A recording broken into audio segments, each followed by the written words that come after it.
هنعمل النهارده مع بعض كب كيك، بس بجد تحفه قوي قوي، روعه جدا جدا وهش قوي وطعمه يجنن. ممكن نعمله فانيليا وشوكليت، ممكن نعمله فانيليا بس. يلا بينا. اول حاجه هنا معايا بيضتين ومعلقه صغيره من الفانيليا. ضربت البيض مع الفانيليا حلو قوي، وبعدين نزلت بكوبايه الا ربع سكر وكوبايه الا ربع سمنه او ممكن زيت، ونضربهم مع بعض برضو حلو جدا زي ما انتوا شايفين. وبعد كده هننزل بنص كوبايه من الحليب، بعدين نضرب الخليط مع بعضه لحد ما الخليط بتاعنا يمتزج جدا.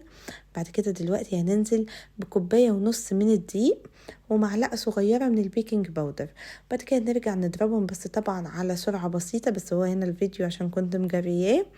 نضربه بسيط خالص لحد ما نوصل للعجينة زي ما انتوا شايفين، للقوام ده. هو ده القوام المظبوط.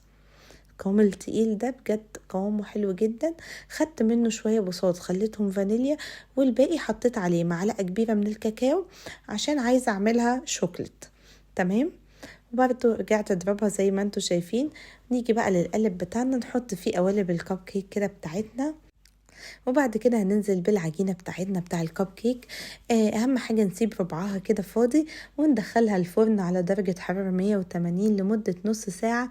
وكله احلى كب كيك، بجد كان تحفة جدا جدا. اتمنى تجربوه. لايك وشير لو عجبكم الفيديو.